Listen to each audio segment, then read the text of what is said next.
ಎಂದಿನಂತೆ ಫೆಬ್ರವರಿ ಮಾಸ ಬಂದಿದೆ, ಮಾಘ ಮಾಸ. ವಿಶೇಷದಲ್ಲಿ ವಿಶೇಷವಾಗಿರ್ತಕ್ಕಂತಹ ಉತ್ತರಾಯಣದ ತಿಂಗಳಲ್ಲಿ ಮುಂದುವರಿತಾ ರವಿಯ ಮಕರ ಮತ್ತು ಕುಂಭ ಮಾಸದ ಎರಡೂ ಸಂಚಾರಗಳಲ್ಲಿ ಈ ತಿಂಗಳು ಕಳೀತದೆ. ರಾಜತ್ವಕ್ಕೆ ಸಂಬಂಧಪಟ್ಟಿರ್ತಕ್ಕಂಥ ಅಧಿಕಾರ ವರ್ಗಕ್ಕೆ ಸಂಬಂಧಪಟ್ಟಿರ್ತಕ್ಕಂತಹ ಇಂಥ ಯೋಗಗಳಿಗೆ ಸಂಬಂಧಪಟ್ಟಿರ್ತಕ್ಕಂತಹ ಯೋಗಗಳಿವೆ. ಮಹಾಶಿವರಾತ್ರಿಯ ತಿಂಗಳು ಕೂಡ ಹೌದು. ದೇಶಗಳಲ್ಲಿರ್ತಕ್ಕಂತಹ ವ್ಯವಹಾರಗಳಿಗೆ ಪ್ರಗತಿ ಸಿಗ್ತದೆ. ಪರಸ್ಪರ ಜಿದ್ದು ಮಾಡ್ತಕ್ಕಂಥದ್ದು, ಮೋಸ ಅಪನಂಬಿಕೆ ಇರತಕ್ಕಂಥದ್ದು. ಮೇಷರಾಶಿ ಜೂನ್ವರೆಗೂ ಗುರುವಿನ ಬಲ ಇಲ್ಲ, ಆದರೆ ದೃಷ್ಟವಂತರು ನೀವು. ಮಿಥುನ ರಾಶಿ ಗುರುವಿನ ವಕ್ರೀಯ ಅನುಕೂಲ ಇದೆ. ಕರ್ಕ ರಾಶಿಯವರಿಗೆ ಸ್ತ್ರೀಯರಿಂದ ಅಥವಾ ಸ್ತ್ರೀಯರಿಗೆ ಸ್ವಲ್ಪ ಕಷ್ಟಕರವಾಗಿರ್ತಕ್ಕಂತಹ ಮಾಸ ಇದು. ತುಲಾ ರಾಶಿ ಸ್ವಲ್ಪ ಮಾನಸಿಕವಾಗಿರ್ತಕ್ಕಂಥ ಕಿರಿಕಿರಿ ಆಯಾಸಗಳು ಜಾಸ್ತಿ ಆಗ್ತದೆ. ಡೊನಾಲ್ಡ್ ಟ್ರಂಪ್ದು ಇದೇ ವೃಶ್ಚಿಕ ರಾಶಿ. ಅವನು ಹೇಗೆ ಆಡ್ತಾ ಇದ್ದಾನೋ ಅದನ್ನು ಊಹಿಸ್ಕೊಳ್ಳಿ, ಹಾಗೇ ಆಗ್ತದೆ. ಮಕರ ರಾಶಿ 50 ರೂಪಾಯಿಗೆ 50 ರೂಪಾಯಿ ಸಿಗ್ತದೆ. ಮೀನ ರಾಶಿ ಇರುವ ಸಮಸ್ಯೆಗಳು ಇನ್ನಷ್ಟು ಉಲ್ಬಣ ಆಗ್ತಕ್ಕಂತಹ ತಿಂಗಳಲ್ಲಿ ಇದ್ದೀರಿ. ಮುಂದೆ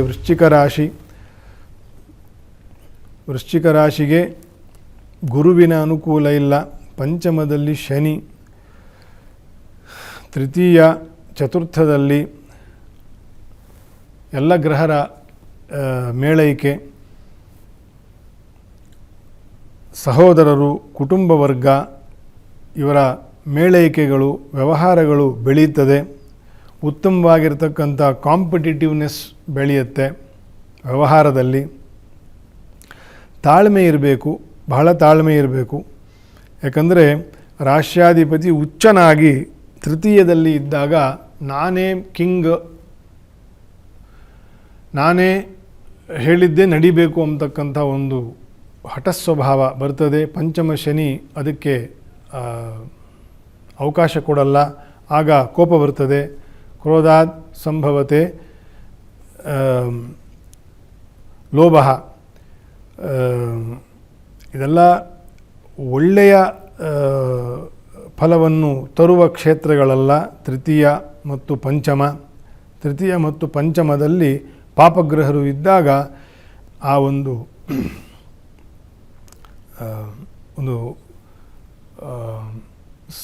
ಸಂಮೋಹನ, ಒಂದು ಭ್ರಮೆ ಕಾಡ್ತದೆ, ನಂದೇ ನಡೆಯುತ್ತೆ ಅಂತಕ್ಕಂಥ.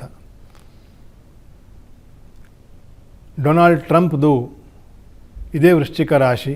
ಅವನು ಹೇಗೆ ಆಡ್ತಾ ಇದ್ದಾನೋ ಅದನ್ನು ಊಹಿಸ್ಕೊಳ್ಳಿ, ಹಾಗೇ ಆಗ್ತದೆ.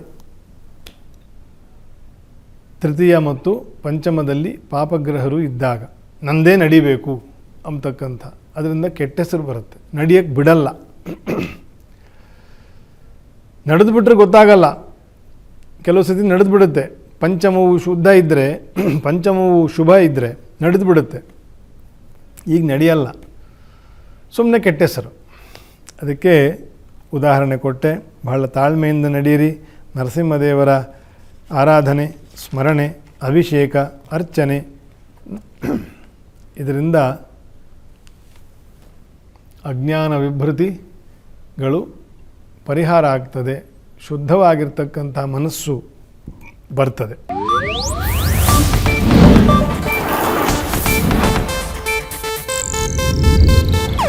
ಇದು ಏಷ್ಯಾನೆಟ್ ನ್ಯೂಸ್ ನೆಟ್ವರ್ಕ್ ಪ್ರಸ್ತುತಿ.